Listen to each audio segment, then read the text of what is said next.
You're listening to Community of Real People. This podcast contains strong subject matter and naughty words. Viewer discretion is advised. Great. Well, Louis, Ivan, thank you for Oliver being a part of the podcast. Thank you. Louis, thanks for hosting. My pleasure. I'm so happy we finally did this. Me too, man. Yeah? Me too. You guys doing well? I was a bit late. Yeah. I'm doing good. I'm tired. I'm tired. Yeah. But I'm doing good. Good. Doing a lot of stuff. I'm the same, basically. Yeah? Yeah. Tired, but good. Good. Doing a lot of stuff. That's the grind, though. Yeah, it is. Tired when you're putting in the work, the suffering for the bro. beautiful final product. Bleeding for your heart. It's hard to be upcoming in Denmark. I know I've been upcoming in like 30 years, but it's forever. That's why we're sitting here. Yeah. So I can get advice. Yeah. This is basically it. Advice and clout. This is a tutorial, yeah. How to survive as an upcoming artist in Denmark. Yeah. How do you find it though? Like upcoming in Denmark from ground up? Like we've been like with this Spanish project that I've been doing. We've been at it like for 2 years, I think, and it has been weird because we started while COVID started. It was like we released our first album right when COVID started, and it was so weird because I had like my release party in my like apartment with like 5 people and stuff like that, but it was 5 people. We never had a release party. At COVID? No, when we did our album, me and Kaaliyah, we just ate some chili con carne and fell asleep on it, like when it came out, the album. Because was it after or before COVID? Or? No, it was after. It was like we released it on the 2nd of January. Oh, this album? Yeah. This album. Okay. You only celebrated you two? Yeah, we were too tired. Like, That's also cozy, I tried to though. buy some wine, but she just fell asleep on the couch. Yeah. But that's the blood, sweat, and tears, you know. At the end, you're just fully done. You got nothing in the tank. But it was like the first album. I think like when I was gonna release. Yeah, like, I understand. My second album, I didn't think I did anything to. But yeah, it was weird. It was weird starting like Corona, doing like concerts where people were sitting down. Yeah. Weird and shit. It was a weird time like for everybody. I kind of enjoyed it in the beginning. Me too. It was like I didn't have to like come up with reasons why I wouldn't go to all these arrangements. Like oh, you coming to the Sony night or something. Like this. Like no, please no. It's like I can't. Just COVID. Yeah, like, no, exactly. It was very convenient. Also, like when you're a musician, like your everyday is like being like in the studio and like rehearsing or something like that. It's never like being like amongst a lot of people when you're creating. Yeah. True.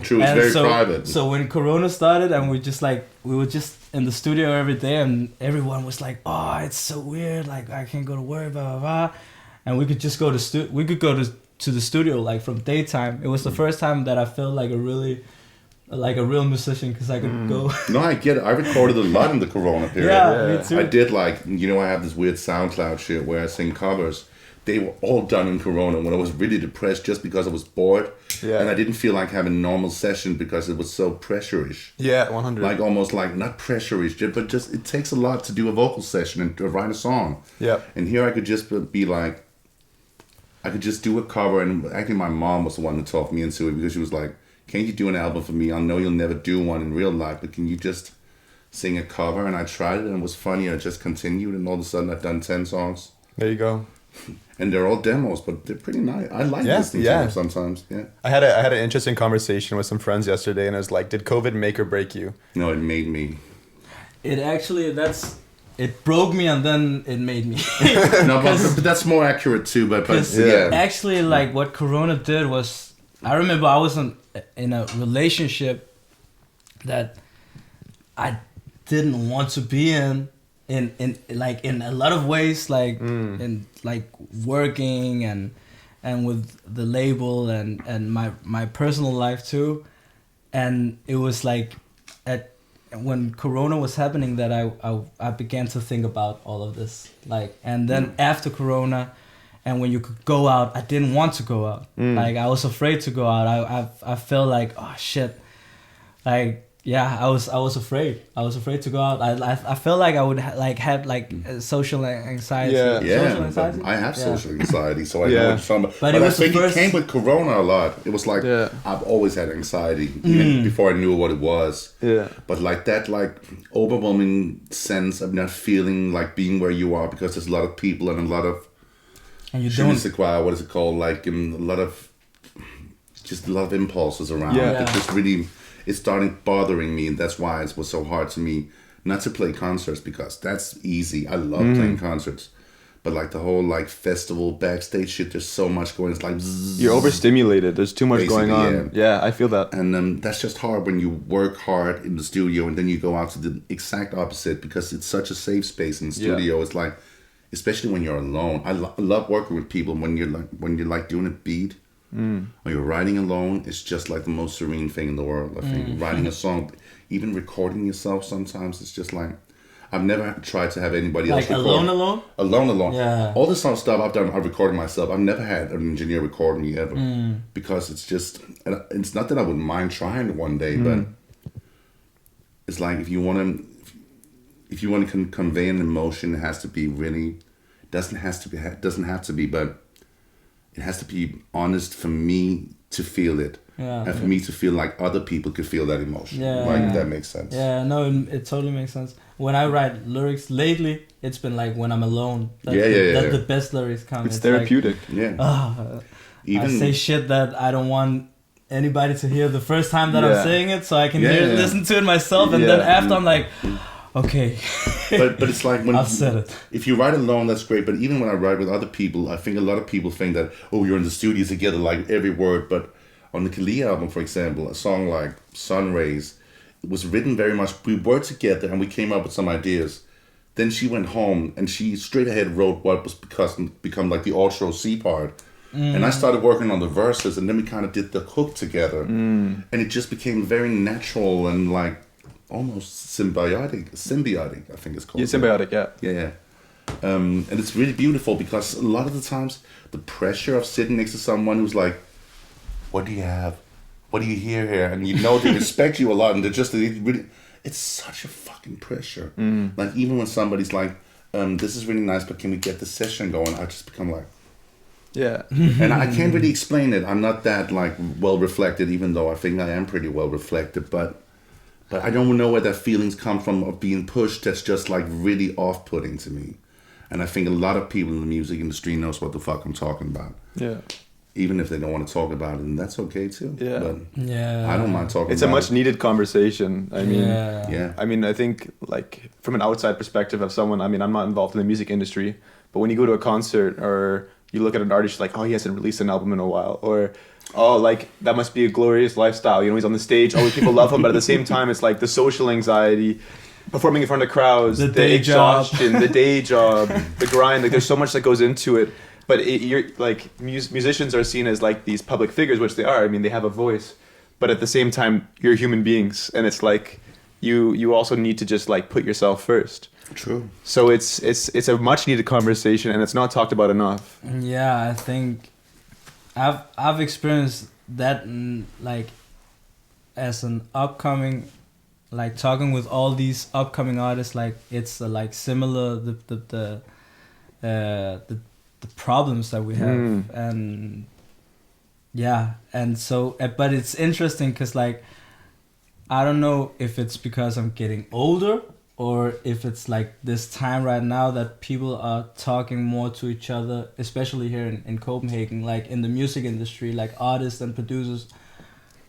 I don't know how it was like before, but like I think now like I've reached out to like a lot of like people after you did that post on Instagram. Oh. Like I really like we like and when people reach out, like before I was maybe not judgmental or like, but because of it has been like that when I started in the industry that it was like a little bit separated. So like you don't talk about like how how it is with your label or with your all of these stuff, because you mostly manager, booker. you mostly talk like maybe like creative stuff, and sharing your highlights, and then it's like Instagram basically. No, it's literally you have to people put on like hiding the truth sometimes, and we all go around with the same problem, and sometimes if we talk about it with each other, we can start a conversation. Like, on the surface, we show we're fine. We have this fake facade. Yeah. But then when we go, like when we're no longer in this public setting and we're by ourselves, we feel like the heaviness of what's going on.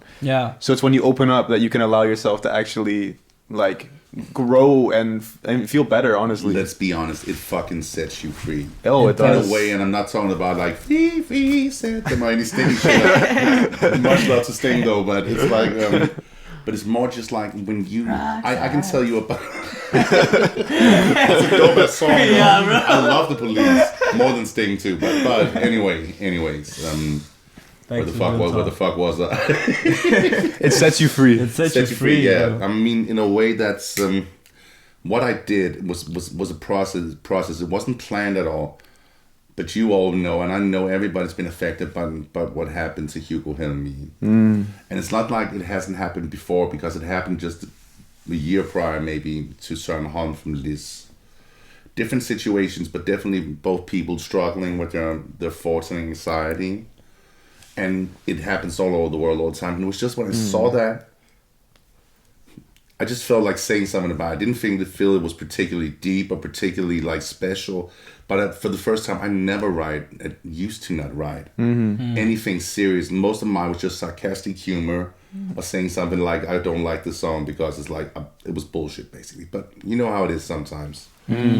When you're depressed, you write some fucked up shit because you really don't feel very good about yourself. But what you wrote was so beautiful. Thank you so much. That's how this whole connection happened. I mean, Ivan shared your post. I saw it. Oh, it was like that? Yeah, and then I didn't even know. I didn't know that. Yeah, so that's literally this connection right here. Like, you're the middleman of it. So you shared it, and then I saw it, and then I was working at the cafe, and I saw it. I'm like, fuck, I need to DM this guy.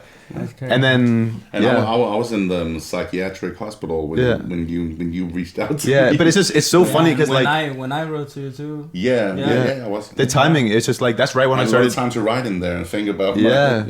It literally was the same time I started Community of Real People, like in around there. So it was just so relevant, and it was so important because like at the time I didn't fully understand who you were, because like I'm new to Copenhagen, I'm new to the scene.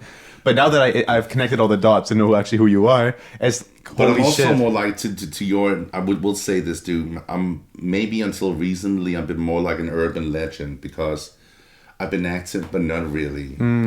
And a lot of people have said, I think a year ago, that my heyday was maybe from 2001 to 2007, 8, and I would very much disagree because I'm thinking what I'm doing now is much better, but that's not important. But I'm just saying I haven't really been active since I was in LA and work. And in very short, it wasn't a very good experience. It was also an amazing experience, but it was fucking scary and things I never thought really about what mental illness was before I was there and saw people who were just very different from what I'm used to. What did you like? What?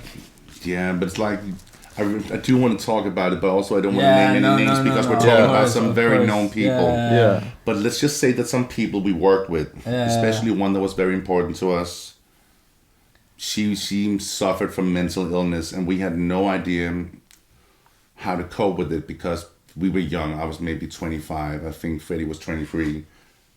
And we were young. We were immature even for our age, but very talented. But just like, we'd done 2 albums. We did some of them, what was it called? Bread and Barrels of Water with Outlandish.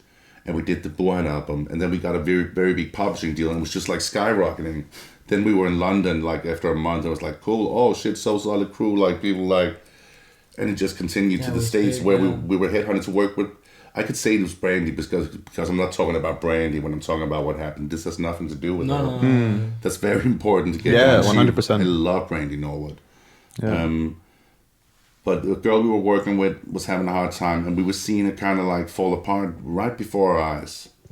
Okay. And it was just very hard. Yeah. Yeah, it's not easy to witness, especially at that time when it's not something that people talk about and you don't know what to do because it's not normalized. I had no idea what it was. I was just like, why is this person so weird? Yeah. Why is she writing these awful mails at night? Why is she like... Yeah. I just thought she was really fucking evil. Yeah. And I know now because when I got home, and it took a couple of years for everything to sink, and then I had a big breakdown. Like, we're talking 1.5 months in a closed ward mental institution. Finding out I was bipolar, ADHD, had anxiety. The list went on, kind of. How old were you there? I think it was 30. Okay. Yeah. Oh. Yeah. So then it's been like 12 years trying to like not only like having like I didn't do music for 2 years after I came out. Nothing. I didn't even listen to music. And then I started listening to music, started trying again, but I didn't have like the fortitude, I would say, to manifest what I wanted to happen. I really talked a good game, and I had a lot of people really pumped, but I couldn't back it up. So instead, I took a step back because I didn't want the same thing to happen again. Yeah. I started working with Kaaliyah, which was a blessing because we really understood each other, not only musically, but on a personal level. Yeah. And then things just went in like, okay, then I met Phlake, and they asked me to play, and I was like, no, I don't want to play the bass anymore. But Jonathan was very persuasive. He was like, "It's only 5 jobs, and we're going to have a good time." Yeah, and I was like, "I don't have a bass." He was like, "We got beers." They do like they're more wine band actually, but we do drink beer sometimes. But, we got natural wine. No, but you know, but yeah, but natural wine is a funny thing though. It can be really bad sometimes. Yeah, it can be really good too. Be really good. Yeah, but I would say they're more like not always, but more like the Montrachet kind of people. They taught me a lot I about. say, I don't know, but it sounds like. Even I didn't know about expensive wine like that before. My family likes that, but I've never drunk a lot of wine as a young man. But with them, it was like I was tasting the finer things in life. And really getting, they're skyrocketed. Oh, tusind tak. You're chilling. Chuck. Shout out. Yeah, shout out. Rosa. Yeah. The best. With the refreshments. The best cook. The best chef. This is empty the though, but best I'm bartender. okay. Rosa, vil du se min vape ligger derude? Din vape? Min vape. Jeg vidste ikke, du har. I got you. Tak. Er den ny? Ja. Sådan rimelig. Jeg fik en på... But we should get back to English, right? Yeah, but it's fine. This is just an it's funny. This is an ADHD moment right here. This is subtitles. This is a beautiful raw ADHD moment, you know. Who doesn't love it? Selvfølgelig. Okay, this is how do you do it? Du er sur på? Og man skal ikke trykke på et eller andet. Kun når man starter den op. How is it? Det er lidt stærkt, jeg tror, der er rigtig nikotin i, så det er altid en musik. Men er det ikke noget, man skal in your mouth first, and jo, then... præcis. Ligesom, lidt ligesom en cigar, bortset fra du inhalerer. Prøv at sige sådan her. I can't smoke cigars. Sådan her. Always do that. Så ligesom lige releaser det op, så er det ikke lige så stærkt. I got it. That was very like visually satisfying. Well in. Yes. Tak for vin. I'm a quick learner. Ja, tak for vin. Skål. Skål. Skål. Rosa, skål. Skål.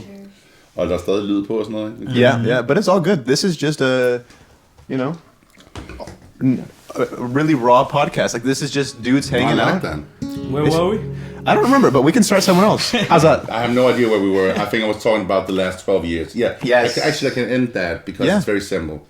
But one thing went to another. I met Phlake, played with them, started producing with them and write with them. And also with Jonathan on a lot of other projects like Alina Barras, which was a really blessing to get the chance to do that. But I can't even remember. But a lot of cool projects like he was doing.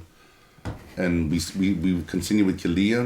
And then I worked with Elias Busanina, who was a fucking great artist too. Yeah. And I did a song with Emilie Krause that was really cool, I think. Just starting in this called Ting Du Gør, Ting Jeg Gør. It was the first song on his new, nice. Not his new, but his last. Like I love Emilie Yeah, Krause he's so dope, man. He's so dope. Yeah, and so on. And now we're here. And it's not that fast, but like, yeah. I'm glad where I'm at right now. I appreciate being able to do what I love every day, even though life is hard sometimes. Yeah, 100%. Because it's fucking worth it. Yeah. So, I've always been intrigued, you know, as an artist, especially, I mean, even you're singing directly to the crowd when you're performing. Directly to the ladies. Yeah. Directly. But like, I'm 52% females listening audience on Spotify. nice. What? Hey, Alpha yes. would be like 80 or something like that. Yeah, okay. There's a lot of men that likes me too. That's pretty good. Why? Hey, that's not a bad thing. No. That's No. great. No, yeah, I Yeah. was smiling. It's Yeah. you guys who are weird about it. I was like, Okay, but anyways, back to the topic.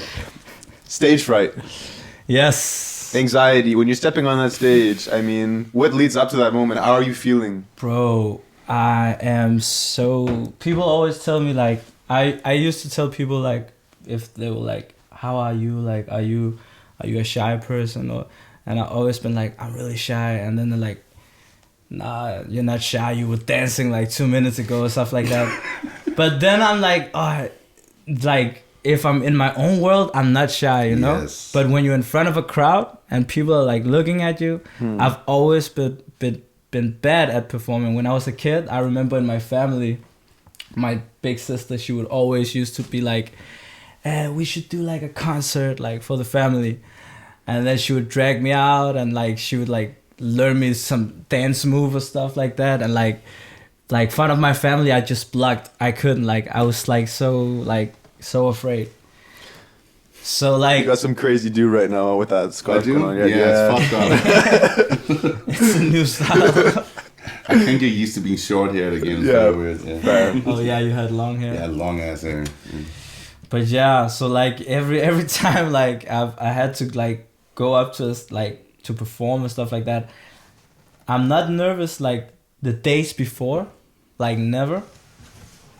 But then on the day, I'm really nervous, and then all the moment up to, I'm really nervous. Like I always drink like a few beers and like try to like listen to some music and get in the mood. And like I haven't found my like method like a ritual kind of. Yeah, like not the most healthiest way, but I have some now where I just like try to like get in the mood, party a little bit with the guys backstage, a little beer, and then just like, but I'm always so afraid. Just a beer?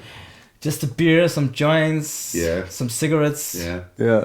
and then like when I go up to the stage, when I'm at the stage, it's like it all disappears. I understand exactly what you're saying. It's like then it's gone. Well, once you get yourself into the moment when you're doing what you love, everything fades kind of. Like when I played football before matches, I'd be so nervous, and it's not like you can drink a beer before a football match, you know. No. So I was like, Probably good. no. Like, I mean, didn't Tony Adams drink every night before he played like the Arsenal's caps? I think Maradona. I think Maradona took a lot of coke. Oh, did you see that video? God bless him. Did you see the video where they cover him so he can take coke? Yeah. It's crazy, man. Yeah. It's like, oh, never had anybody do that for me, and I've done a lot of cocaine, so yeah.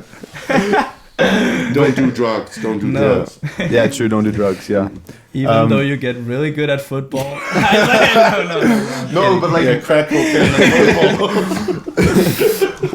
when I was playing though, like I remember being so nervous before games, but my teammates, you know, they would take snooze or whatever just to calm them down, to get a little buzz. Okay. Like some of them would play with 2 pouches in their mouth, because you know. that doesn't like affect your. It doesn't affect your lungs, but That's when he plays. He has one in each. Like, but you can sing now with Phlake. Yeah. You see him do this shit all the time, getting new ones. Yeah. It is kind of true. But I do it too on stage. I smoke on stage while I have one in sometimes. But like snooze, while I'm drinking a fucking rum shot. But can he like? It must be like difficult to like sing. Maybe you sing. I only sing background, so I can't really say that with Phlake. So, but maybe I have to try. He sounds pretty. He sounds pretty amazing. Yeah. So I was like. But you've been to Phlake concerts, right? I've been to 2 Phlake. He's a pretty good singer, right? Yeah. You know, my first ever concert was when he was playing like bass at the Phlake concert. Like he was there. That was my first concert. Like you were my first concert. Shit. Where was that? Your first concert ever? Oh, it was that in Mølleparken. Yeah, in Sønderborg. Shout out Sønderborg. How old are you? Bro, I'm 23. It was literally almost like it was only 2 years ago. I didn't go to concerts. Crazy. Social You didn't go to concerts? Anxiety, bro. Okay, it's all anxiety. Okay. No, I'm not like I didn't mean it in an offensive way, but it's just anxiety. Just anxiety has control. But so your first concert was 22, 21? Carl William, Phlake, and Louis. Oh, that was the first time, Carl William. Yeah. Second That's time. And then the crazy. Olbjerg. Yeah, and then my second concert ever was with Andreas Olbjerg. Did you hear Andreas Olbjerg's That's bass player? crazy. Yeah, Did sorry. you hear Andreas Have you told Olbjerg's him bass that? player? Really? Yeah, you have told me. He has told me that. Yeah. That's crazy. Andreas Olbjerg. Andreas Olbjerg's bass player. Yeah. There's a guy called Nikolai Lieber that I'm actually trying to recruit for Kaaliyah right now No. to play, because I don't know if I'll be able to go out with her, because she's gonna play a lot of abroad things. I think I see it moving more in Norway and Sweden than it is in Denmark, basically. Yeah. So and I just don't know Yeah, if I can play. I really want to play with her, like if we play in Denmark, but I can't go abroad and play. Yeah. It's just Hopefully. too much. But he is amazing. Yeah. He's the first to. I never see a bass player I find interesting here. No offense to anyone.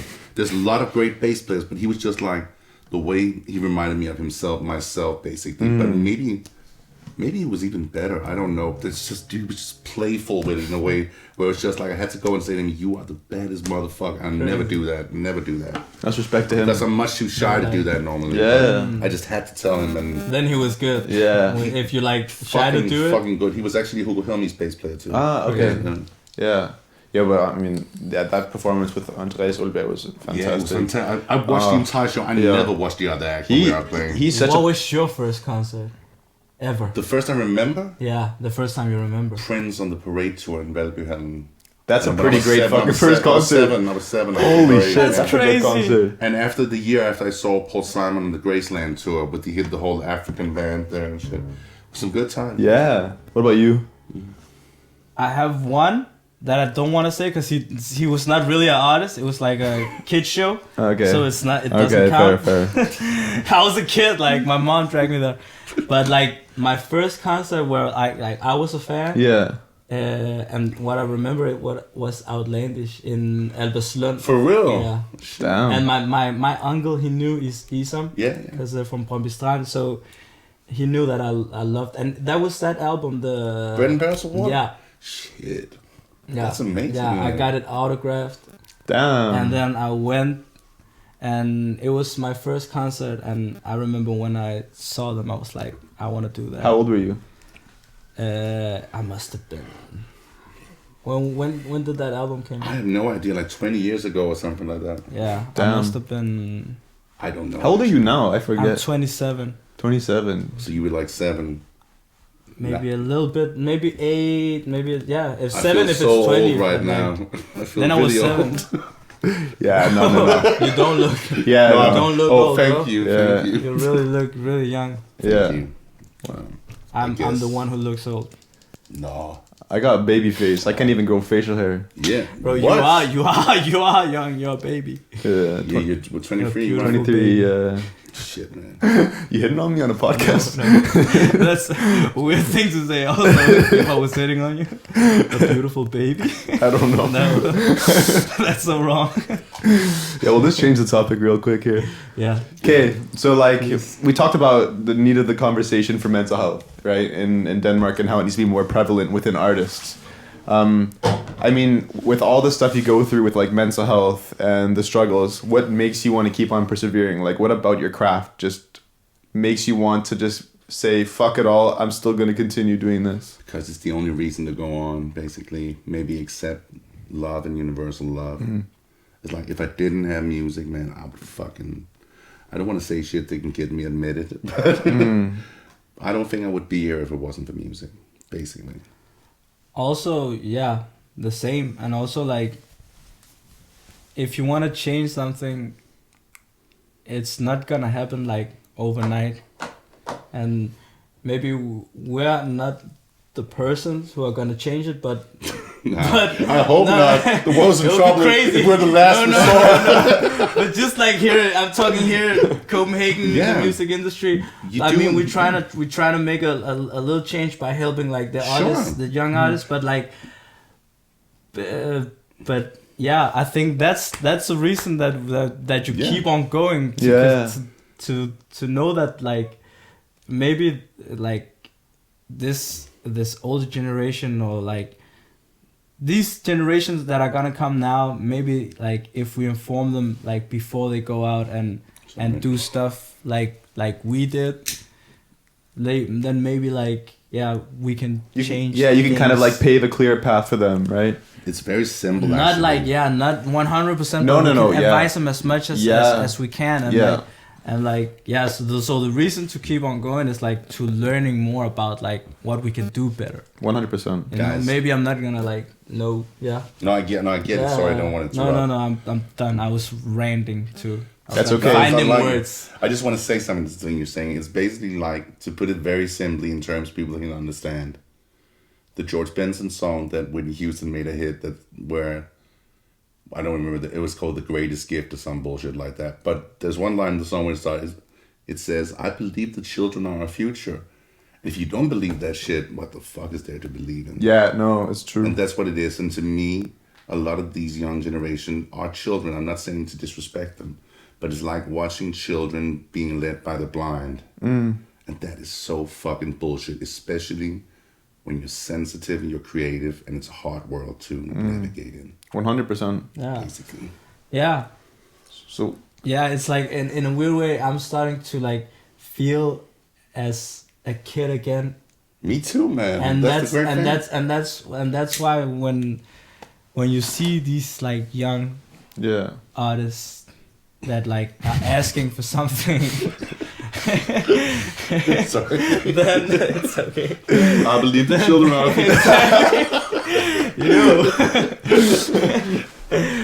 No, then like you wanna do something, you know? You wanna be like everything that you went through. And the moments that you thought, oh shit, why did it have to be like this, like and at the moment you were like, maybe it's just like this, maybe it's the only way, like maybe it's maybe it's the same way that people do music. Yeah.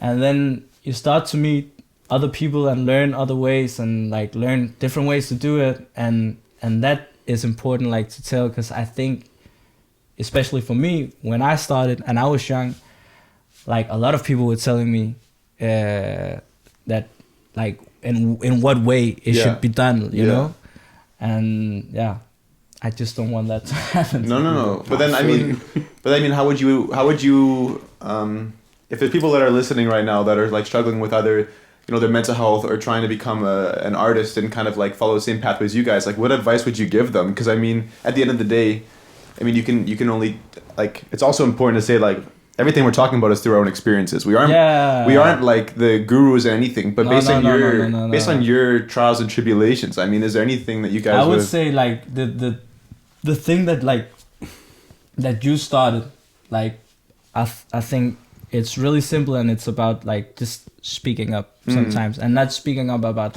but just like something like what Louis posted.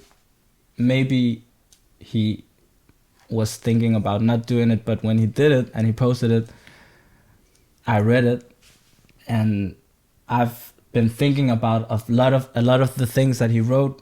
But sometimes you just go around and you think about it, and you don't talk about it because it's like deep stuff. Yeah, it's hard. Or like, it's fucking hard to talk about your feelings. Yeah. It's like in your fears. It's like. And so when I wrote that, like I've been good at it with my friends, but when I read it, I was just like, oh shit. I called a friend, my one that's in my band. I just called him, and I was just like, oh man, we haven't talked in a long time. I just wanted to hear how you are, like how are you, how are your girlfriend, like. And then he was like, oh man, we're good. I was like, you good, like, and then he was like, actually, and then he told me about some stuff, and he opened up, because like I just like, Voila. and then then it's like, and then he called me back one day asking me how I was, and it just generated like a lot of like these things that we have in our minds. Sometimes we just have to like vocalize, say something, and it doesn't matter, like it could be a post, it could be like you reach out to a friend, it doesn't matter. And advice or something like that, it's like that, like reach out, like if you have questions, try to ask people that, like if you don't get an answer, you don't get an answer. But sometimes you get It's a really so good answer. important. So not to take over, but No, I was. But the thing is, when you ask someone how they're doing, it's become a courtesy phrase. Like, hey, what I'm golden.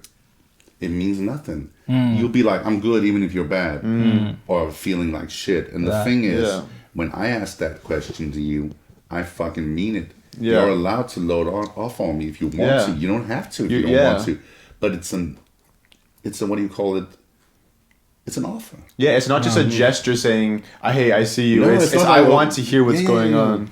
Like, I'm really, really, really blessed with my friends. We have like a really good group of friends where we really talk about like our emotions. We cry together.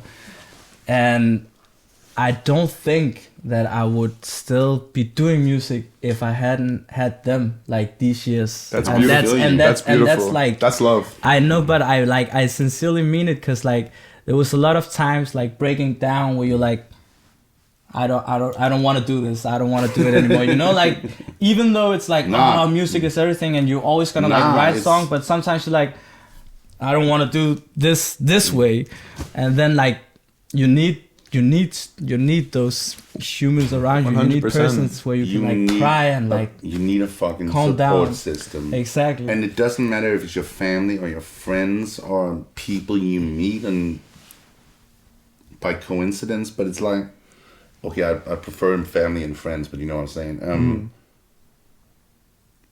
Yeah, sorry, I lost it a little bit. No. No, but you definitely need, Yeah, it's so true. Like, you need to pull on your network. Your network's there for a reason. Yeah. And it's like these, like we say, it's, you know, it's hard to be vulnerable. It's hard to have these conversations, and we need to have the tough conversations. But why is it tough? Like, why should it be tough? Like, I know it's hard to get it out, but like, I bet you if you reach out to someone you really love, they would rather you reach out to them. Sure. Versus, like, you know, Paddy the Baddy, he spoke up at the the UFC fighter. Oh yeah, the guy who balloons and weighed all the time. Yeah, like he said something like your friends would much rather hear like what's going on versus, you know, carrying you at a funeral, you know, like. Of course, like, man. and so take it for someone who has buried friends who has killed themselves.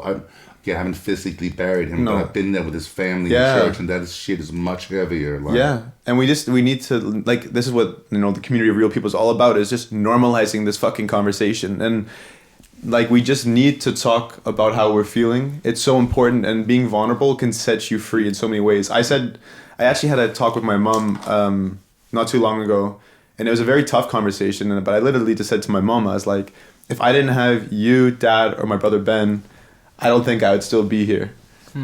But because I had their network and I had their love and I had their support, like, during my really tough times, I got through it.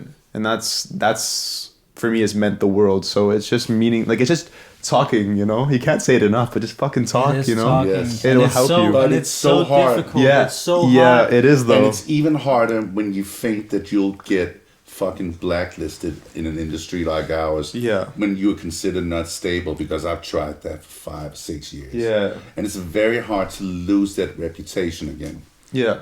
I don't think I would be doing music now if it wasn't for Kaaliyah.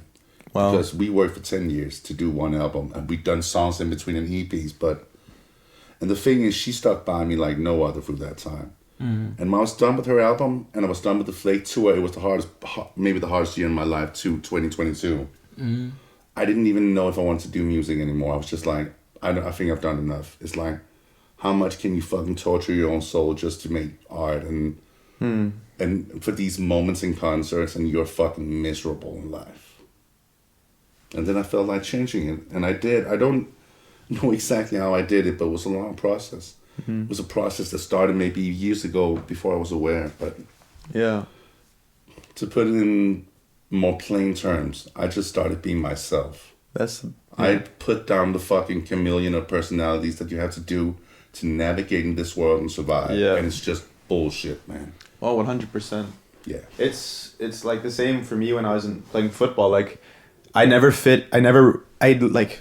not fit in at all with the players I was playing, you know, football with. Like, all fantastic guys. Like, I have nothing terrible to say about them, but I have nothing terrible to say about anybody I played with. They've all been great. Yeah, but I was myself, but I never really wanted to, like, be that vulnerable. Like, growing up, I never really fitted in the football community because I was like, people would call me a pussy and say, oh, he's so fucking How tall soft. were you when you were that? Because you're a big I was log tall, now. but I'm a lover, not a fighter, you know? Okay, Like, fair enough. that's how I've always been. And then when I think, I believe that when I see it. Yeah. And then when I reached like professional, when I was playing with Sønderjyske, like, again, great people, but I did not want to express myself in any shape, way, or form. Like, once you reach that level, I felt like if I were to open up, like, they would either say, yeah, he's not fit to play football, he's a pussy, he'll never make it. And I just buried those thoughts. And then it got to the point where I was in the darkest years of my life. But you were a pro football player as a teenager. Yeah, I mean, yeah, kind of teenager, but yeah, I guess. But You know what I'm saying? Yeah. It's a lot. It's a lot of pressure. Adolescent. Yeah. But it was. So what we're saying that after like they were calling you that. Yeah, like after experiencing it with my youth, Yeah. I didn't want to even dare to open myself up when I got to Europe because, Okay. like, of course I was still myself. Like, I'm a very like sensitive person. I'll tell you how I feel. But when it came to football, like, they wanted to shape me into an asshole on the field. Like, I was a goalkeeper. I need to be dominant. I need to command my pitch, and I do that. But I do it in a different way. I remember getting shit on from my coach at the time because one of our players, he made a mistake in training, and I was like, "Come on, man! Like, it's fine. Just move on. We'll just continue." And then You're coaching Denmark. You're coaching Denmark. Yeah. Okay. Yeah. Fair enough. And No then, names. Yeah, exactly. And then he pulled me aside and said, how I don't care that you conceded a goal, but why the fuck did you not tear him apart? I'm like, because it's a mistake and you learn from it and you move on. He's like, no, I want you to fucking yell at him. I want you to know, like, let him know that it's not okay. I'm like, it's a fucking human. It's not a robot. Like, of course I'm gonna, like, yeah, we're playing football, but I'm gonna treat him with respect. He's my teammate. It's just It's like if you didn't have daddy issues, he's gonna get them now. Yeah. He was teaching you how to like fuck. That's fucked up. Yeah. That is So he fucked wanted up. you to be like, hey, you made a mistake. Nah, You fucking he fool. wanted you to be a mean motherfucker. Yeah, he did. He wanted me to be Oliver Kahn, you know, like. Yeah, bro. Peter Schmeichel. Peter Schmeichel. But you know what? It's one thing to be like dominant and command your team, but it's another just to be a fucking dick. Yeah. I agree. But people, they. I'm not saying Peter Schmeichel's a dick, though. I love him. He's No, my idol. he probably was on the field. But he's a great fucking football player. Yeah. The thing is, sometimes you have to be a fucking machine to win in that game. Yeah. Do you think Zidane is a nice guy? I'm sorry, I'm not trying to put Zidane. No. Zidane is amazing, But but he's a tough motherfucker. Oh, bro. yeah, he's 100%. tough, but he seems nice. Like Puyol, have you seen him? Yeah, Yeah. Carlos Puyol. Yeah. Puyol, he's so fair play. He's so Yeah. like you can see he's a good person. He is really. Yeah. You know what, my So friend, there is different ways of Doing it. dominating. my Yeah. friend Liam, he went to I got to you, see. bro.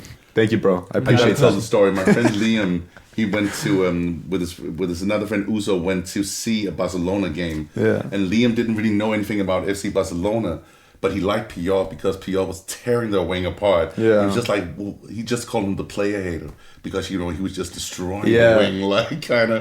And I thought that was so fitting. Like, it was the player hater. It was the biggest compliment from Liam. He Yeah. was like, he's amazing. He's a player hater. Like, Yeah, no. it sounds wrong when I say it. No, Yeah. but I know what you mean. I know what you mean. It's crazy. Yeah, it sounds like a Drake song. Yeah. Shout out to Drake. But it's in every industry. You kind of have to put on this fucking facade and like be someone you're not in order to like, because people think that's the way you're gonna succeed. Like until you find your people. yeah, or until like you're so famous that they can't like talk shit about you because you're already so high up. Like, but by that time you're already so fucked in the head because you've been through so Yeah. much and you've buried so much. Yeah. It's just not worth it, really. No. I don't know Maybe how it to is, some yeah. people it is, but Yeah.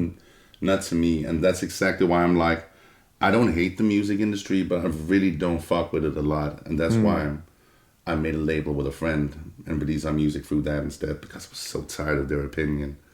So tired of these, and I have to put this nicely now, of these pencil pushes having an opinion about my music, where I think that it was just totally unnecessary sometimes. It was just to put a print on you. It's like, Yeah. so I had to listen to this like, okay, you read economy, great. What the fuck do you know about music? Just like I don't know shit about economy because I'm a Yeah. musician. Yeah. And we do need each other. But it's like, I respect you more than you respect me, and that's fucked up. Yeah, where's the balance? Yeah, exactly. It's a two-way street. It's people are so quick to judge. And I mean, I'm sorry to bring it back to football one more time, but like, you know, after playing and reading all these comments, you know, if I watch a football match and people are just shitting on these players for a mistake, and it's like, it's just, they're human beings. Like, we're not robots. We're gonna make errors. And if someone doesn't like your music, for example, that's fine, but it doesn't mean you're not a good artist, because there's people out there that love your music. Yeah. You know, and it's just, we're so quick to put a label on people versus just respecting that it's a fucking human being. I don't know. It's just, the industry, man, all industries, it's crazy. For example, how do you think David Beckham felt after being sent off against Argentina and England hated him? Yeah. They had fucking dolls of his wife being hung in the stadium. Yeah. How do you think that feels coming back as a 24, 25-year-old? Yeah. It's crazy. Like, you even look at Saka from England in the world was it Euro? You're in the Euros. The racial with Rashford. Yeah. I mean, the racial abuse. I mean, it's that was crazy. It's just, some people just live in the fucking Stone Ages. Yeah. It's like, it's fucking embarrassing. But what can you do? Like, ignorance is bliss, apparently. Yeah, it's just no words for people like that. Honestly, Yes, they can say what they want. I'm just not going to listen to it. I feel sorry for them to see the world in that way. Me too, man. Must be terrible being that insecure in yourself. Yeah, it is. It must be so bad. No, I know how it feels, actually. I just didn't become a fucking asshole. Like, exactly. That takes work. Yeah. And bad parenting. You took a choice. Yeah, I took a choice. Exactly. Yeah. You took a choice. But like, I guess to bring it back kind of to like the mental health conversation. Sorry if it's like blunt transitions. That's all we were talking about. Yeah, no, but like in a specific. So the questions. Yeah, like specific questions. You have questions. I forget. I mean, it's no, but it's not an interview. It's just, you know, so we have some direction because we all kind of are ADHD guys right here. You know, just no shit. Yeah. Well, can I ask you something? And if it's too private, you don't have to answer. We can cut it out. Do you have a diagnosis? No, I have. I don't have a diagnosis. What do you think? But when I was a kid, I remember in the classroom, I could never like focus. I've never wrote a book. I can't read a book like a whole book. Like, you have trouble reading it. Yeah.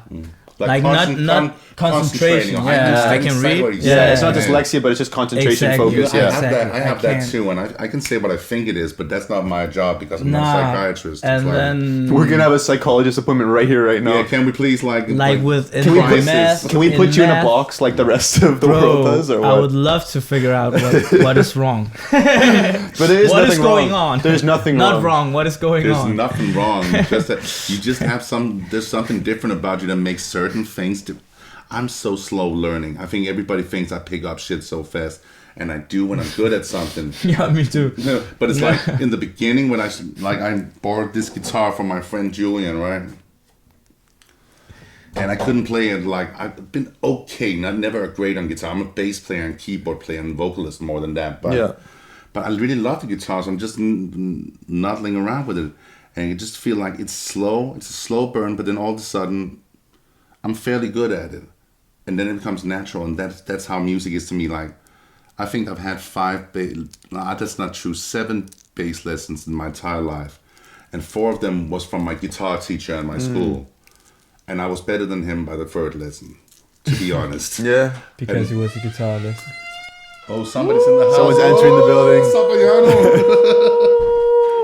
Yeah. You're in the podcast, You're in the podcast. now. Someone you have to speak entered English, the room. bro. What's up, everybody? What's up? Or Tagalog. Hey, chico. I need to. Shit! Don't cancel. No. We're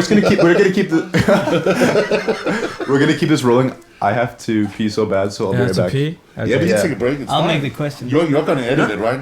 Yeah, but we can also keep it going. I don't care. I don't care either. We just have a live stream. You do your interview now. You can use that microphone still, bro. You can even if you want to know some shit about bread and barrels of water, this is your opportunity.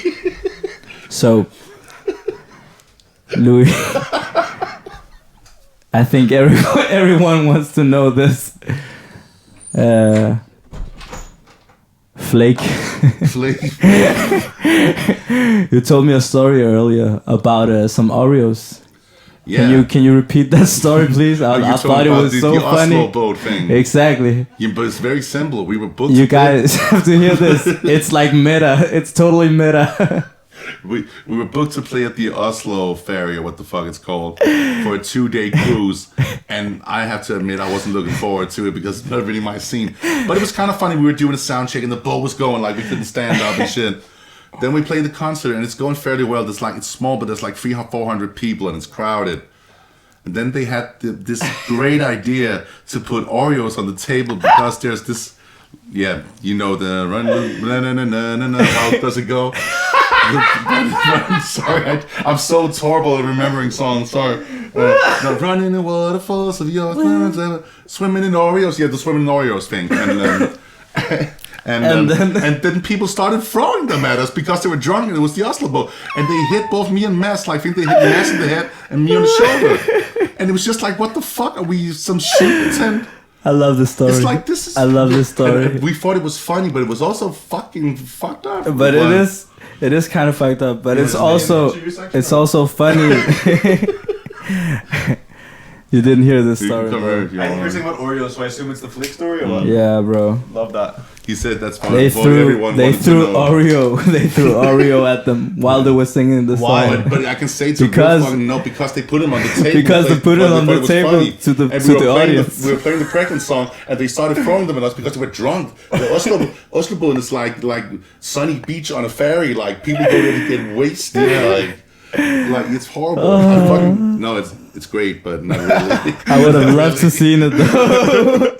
It's like a special moment. Yeah, the confusion. Like imagine that you haven't seen the full concert and you walk in and you don't know that song and they're just singing the chorus, swimming in Oreo, and these people are just throwing Oreos. This happened today on camera.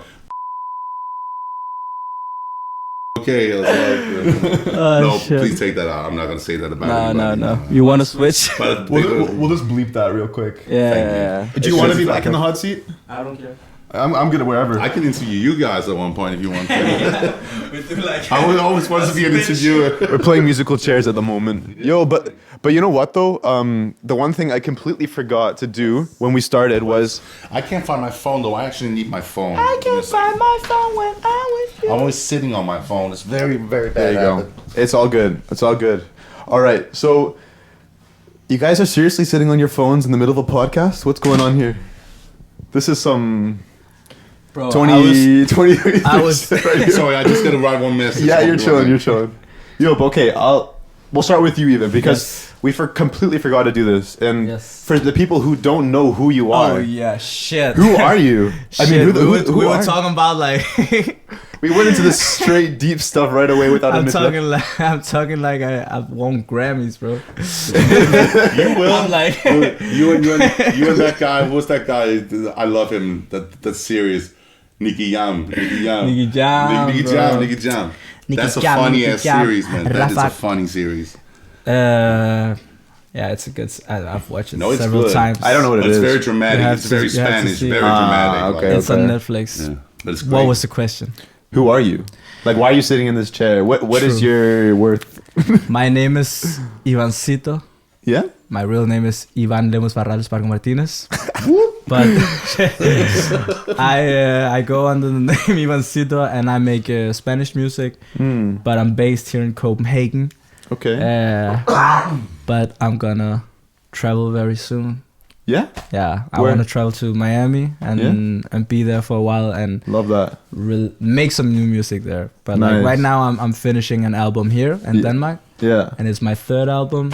You're welcome. You can take a seat if you want, man. Yeah, Don't bro. worry. Yeah. This is a very organic. You can come and sit. Exactly. Like. This is the best. This is Yeah. the best But Phil, podcast, bro. Hey, Okay, but okay. Ollie, Phil is the guy I want to do a podcast with, not a mental health, but just like a general podcast with. This is we can do a podcast I'm afterwards. Oliver, like by the way. funny shit. Nice to meet Yeah. you. Good to meet you. But yeah. This is deep. So you went to Miami. Yeah, I want to go to Miami. But yeah, that's who I am. Okay, Ivancito. We've been at it for like 2 years. I've released 2 albums. Nice. Yeah. EPs. Right? If EPs. someone's gonna check out one of your songs, if they haven't listened to your music before, No, it's true. What- There what are is only this- like 5 songs, 7 songs. what is like the top song that you think people should check out? Like my favorite at the moment is a song called Lindo. That Lindo. is, yeah, from Okay. the second album. Yeah. Okay. I've That's my listened favorite to song. that. too, Okay. it is. Mine's Suelta. Suelta, yeah, Ah, bro. so good. I love it, but you know when you like, it's the last one that I released. So like, before you release it, you mix it and you master it Yeah. and you do videos. So you listen to the songs So like much. a million times. I love that song, but like right now I listen to other Okay. songs when I listen to my music. And people, you best believe there's some heat coming because There is some I heat have listened to coming. some of the tracks and this guy made me fall in love with one song. He's made me like write him 3 times to send me one song. He still hasn't sent it, but I have some of the other ones. Yeah, you owe me, motherfucker. Thank you so much. Louis, Thank okay, you so much. Who are you? We didn't even do an introduction, so I need to know people need to know who are you? Like, We're gonna put this in the beginning. Well, we'll just leave it organic. Well, then, like my good friend always says, I'm just here. But my name is Louis Børessen, and I'm a bass player, and I'm a producer and a songwriter, and a keyboard player and a singer. And I play with Phlake, play with Kaaliyah, and also produce for Kaaliyah and several forskellige andre artister. And several other artists. Yeah, sorry. Google Translate right here. Still not it's because the lithium fucks with my sometimes it's almost like a speech impediment. Like come shortly. It's all good. You're chilling. You're chilling. I'm chilling. Nice. So, and then I produce. Yeah. And among other things. Yeah. So then why do these two fantastic artists want to get involved in a podcast like this where you talk about mental health?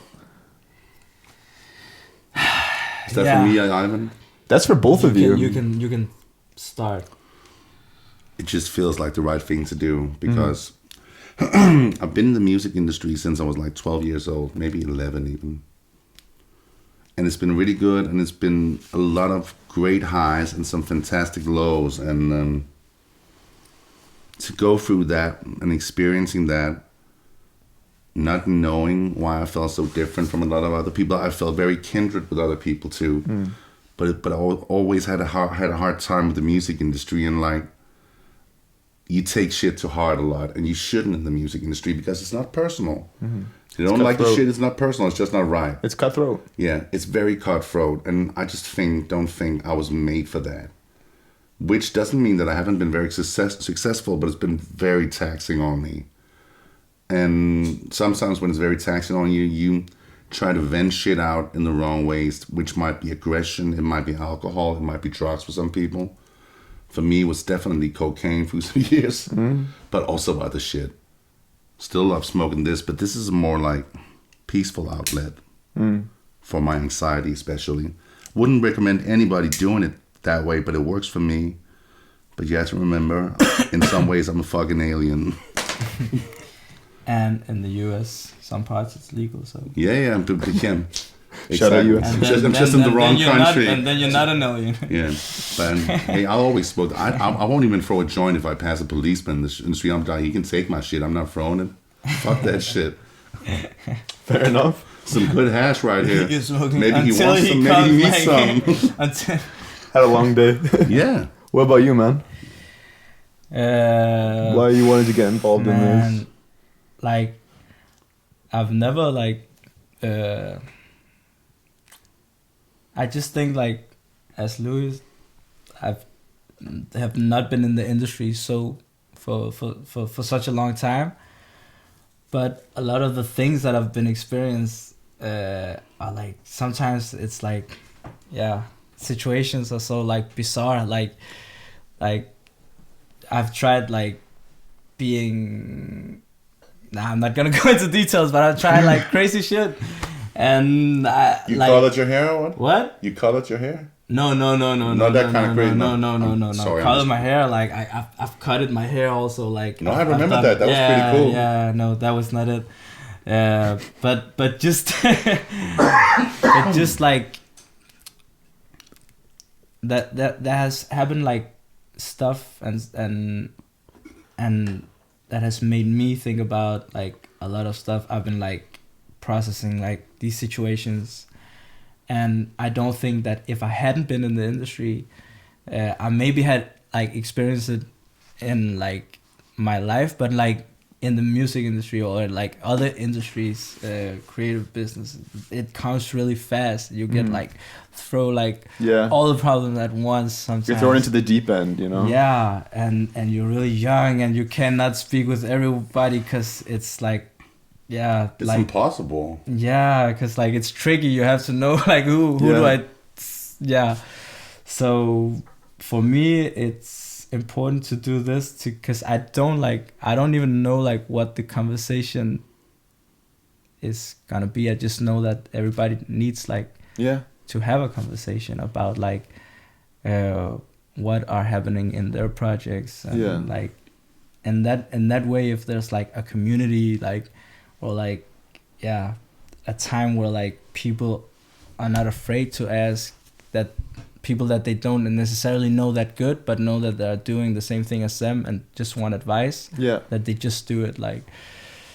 So, for me it's important to like, just like as we are like right now, just speaking about feelings and shit we don't like necessarily know 100% about, but like we're talking and that's like a start, and that's the only thing like I want. It's just like 100%. Yeah. No, I feel that. And it was interesting because like when I first talked to you about it, you were kind of like a bit hesitant because you're like, oh, but I'm not diagnosed. Like I kind of feel those things and I think I'm experiencing them, but I don't know. Like kind of like we were talking about earlier, imposter syndrome, you know? You still have those Elton John classes?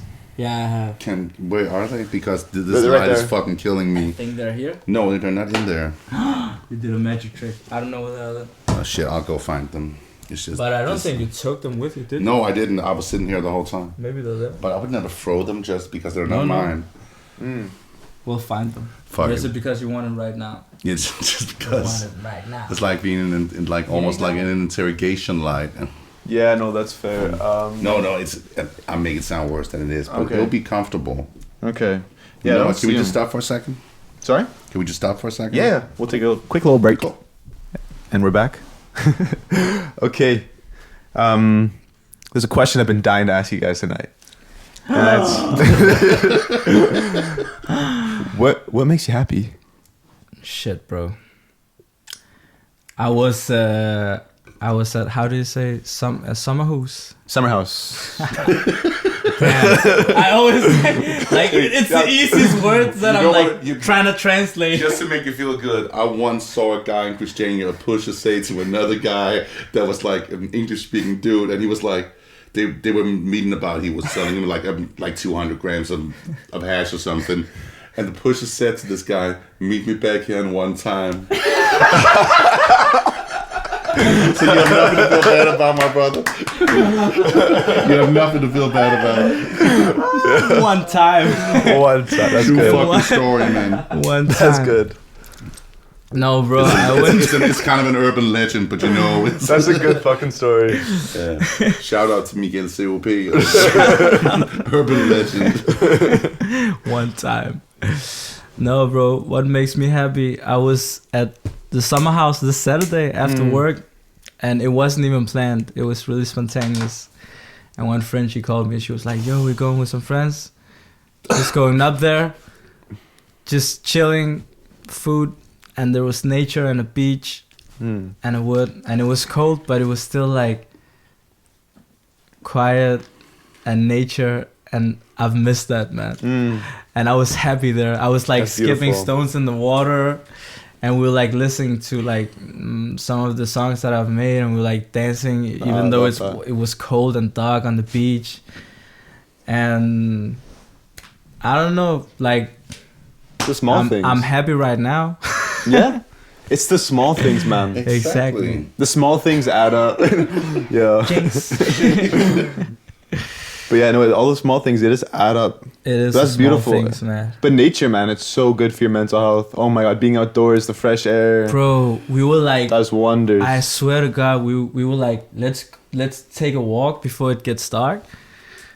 And we were like we were out in the woods for like the whole day. We were just like smoked one, and then we were looking at trees, and we were just like climbing the trees, bro. And we were just like fucking, like we were like children, bro. And it was like and I think that what music makes us feel like children, like we're playing, you know.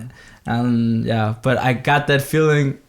That's another way that like I don't get from music, that I have like that I had forgotten for like a while, and it was like just walking in the woods and being by the beach and that's beautiful, being with some good friends and chill, like calm down. I love that. I love that for you, man. That's amazing. I mean, it is like the when you're a child, when you're that naive, there's not a thought or there's not a worry in the world. And it's like when you can like find a way to come. That's good. When you can find a way to come back to that, it's just like, I don't know. It's the best feeling ever. It is. It's everything.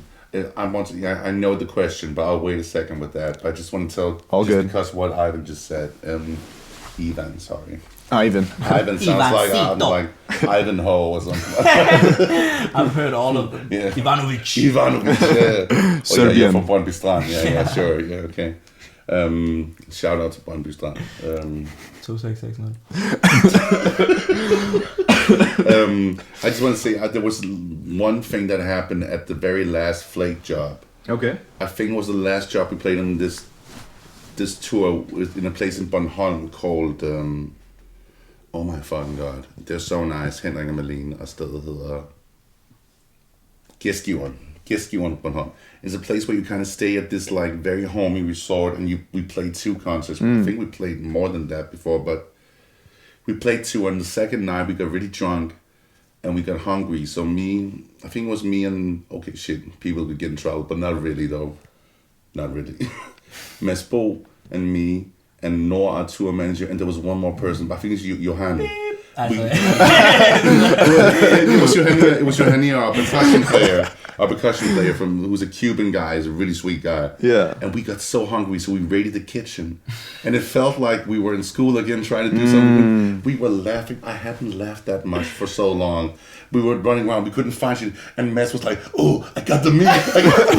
And Noah was just follow the meat around. It was like we were in like 6th grade, like at a candle, we were in the kitchen. And it was like, even when I got my food and went into my room, I had to laugh for like 5 minutes. And I haven't laughed that way since I was maybe 22 or something. Ah, that's beautiful. And it just felt so great. And I didn't really think anything of it other than it was a good time. Yeah. But yeah, it's pretty important to be a kid sometimes. And I don't need to do stupid shit because it's not easy being a kid. And you do a lot of stupid shit. But the feeling of not having been corrupted, because that's what it feels like sometimes when your heart gets broken and you change as a person because you do stupid shit.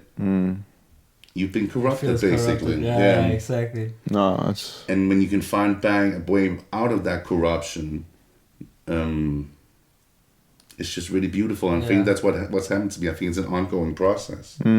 Every day is fucking hard, and every day is fucking beautiful, and every day is meaningless, and everything is everything. Like it's, I don't even know. It's but I know that I'm very happy where I am right now, even though life is hard. And music makes me happy. Great people makes me happy. Women makes me very happy in particular, but not just the way that you think right now. Men makes me very happy, just not sexually. No. You're assuming my gender right there. What do you mean? I was assuming the gender. Was sorry, yeah. You had to be upfront about that. I'm not a fucking mind reader, right? Like, that's a problem sometimes with this gender thing. Is that it's like, oh, you didn't know I had all the... No, I didn't because I don't know you. Please tell me. I'll try to handle it. But it's so like the rhetoric is like so. Yeah, no. That's why I stay out of shit like that. So that's the last I'm gonna say about that. That's totally fair. Yeah, that's totally fair. Yeah. But that's nice. It's the childish moments that make us happy. Yes, it's feeling like a child, like that innocence unlost in a way. And that's what music is to me. Like I never felt freer than when I play and when I create. I just wish I could do that all the time. Didn't have to be out of the world sometimes. Yeah, I feel that. Yeah. But I didn't have to deal with people also, not because I don't love people, but people are unpredictable, and my brain loves predictable. Oh, it's a safe space. Yeah. But It's yeah, just- I've also like what makes me happy is thinking about like This how can make you much happy too. this will make Don't me do happy. drugs. Yeah, How don't much- don't do drugs, kids. How much has happened like since like every time like if I felt bad tomorrow, I would look back to last time I felt like that, and then I would look like where I am now, like which new friends I have now, and those kind of things make me really happy, and it helps me like a lot to like keep on going. Yeah, like, 100%. always. You have to remember how far you've come, and even though Exactly. you have setbacks, Exactly. there was a period 2 years ago where you were wishing where you were Yeah. right now in that very moment. Exactly. And it's just And being it doesn't matter if it's like a small Yeah, yeah. change. A small change is Growth Small is- change can be everything. can be It like is the spark, biggest, like- Yeah. the biggest like shit. I'm like, I have a roomie. He's like making his bed every morning. Every time he goes, before he goes to work, he's making his bed every morning. And I've never done that. Me neither. And bro, I swear to God, like, I thought people just made their bed every morning. bro, No. Your mom or a girlfriend maybe, but bro, shit, me? I've never done like, but like, Seriously? bro, he'd like, Yeah. and in some way, I was looking at him, I was like, he was like doing this shit, bro, and then I was like, I know it's a small thing, bro, but I was like, let me try to do Yeah. that. Let me try to change that little thing by myself. Okay, now you want to make me go do it and Yeah, Louis, go make your bed. can I? And I swear to God, it makes me feel a little bit different. It does. It's the Like small. now I do it, and then I'm like, oh, maybe I can Yeah. change another little small thing. Yeah. No, it's so You true. know? Yeah, I do. It's so true. I know exactly what you I- mean. It's like I watched it's like that. I saw this video of like I don't know who it was, but I saw like it's some Navy SEALs guy, and he's like, it's about the small victories, it's small battles. So when you wake up in the morning, you make your bed, then you I don't know, clean something off the floor, or you do something a little bit different, or you just do small things to make your life a little bit easier. Yes. And those small victories, they add up to one large victory. Exactly. You know, the first time I could go, because after, not to take it back to that, but after the last Phlake tour, and after the Kaaliyah album, and I was pretty sure I was done with music, the only reason why I even continued was because Julian, the engineer that I work very closely with. Shout out Julian for helping Shout us with out the Julian. setup, by the way. Thanks, Julian, for the Julian, setup. you're a legend. Julian Buffalo. Julian Buffalo, call him. I am. What the fuck was I? Yeah. He just called out of the blue like maybe a month after we were done with the album, and he just had a small kid, like a daughter, and he was like, "Do you want to go for coffee? Maybe just drive out to Hitler or something like that." Like, we're both from kind of posh backgrounds, but we're very unlike. I wouldn't say unlike our families, but we're not. We don't think money makes you a better person. Let's just put it that way. Yeah. And never that I was particularly rich or been, but I do come from a culture, almost like a cultural dynasty in some way, and it puts a lot of expectations on you. And this is totally not where I want to go with it. What the fuck is wrong with me? Continue. Well, I said already what was wrong with me. I forgot. But it's good. There's nothing wrong with you. You're just human. I actually kind of lost it. That's one of my problems sometimes. Like, I kind of lose what I want to say. Yeah. But that's also one of the many diagnoses. ADHD, short-term memory loss. Sure thing. I feel it. I experience it every single day. But you know what though? When we do part 2 of the podcast, Yeah. you'll remember. I'll definitely will. Maybe be much more well reflected on it too. So maybe Yeah. it was a blessing in disguise. Exactly. Everything happens for a reason. Exactly. right? But I think this is a good you time. forget for a reason. Yeah. Sometimes. Yeah. I think this is a beautiful moment to end it. We've kind of like hit a natural pause here. But and I really don't remember, so it's a good. yeah. But yeah, thank you guys so much. It was a fucking pleasure. Thank you. Bro. And it's a first of many. Exactly. Sure thing. We're gonna do a lot of this. Yeah. A lot of these. Well, we're gonna get an OnlyFans and shit. And I'm Maybe- gonna learn English. Maybe we're pushing a little bit of. But yeah, you got. Yeah, English is a good Yeah, start. bro, I'm OnlyFans we gonna can put a practice. pause on for now, maybe. No, it was a joke. It was a bad joke too. Fuck OnlyFans. I hate that shit. Why don't just give it away for free if you want to sell it? It's like, What the fuck, man? People go to Tinder instead. Fuck OnlyFans. Beautiful. Well, on that note, I mean, we love you guys. Mental health is important. Focus on yourself. yeah, bro. And Always. speak up, Yeah. reach out. And remember, this is very important at the end. Before you go and diagnose yourself with depression, make sure you're not just surrounded by complete fucking assholes. Namaste. Namaste. Louis, you want to put a little outro on with that guitar? You want to hit a little... No, I want even. No, it's the tuning. Oh, you want to perform a little something? Play Oreo by No Pregnant. Fuck, I keep saying Oreo, bro.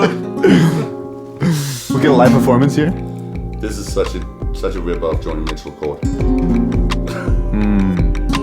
Thank you for that. Goodbye. Thank you.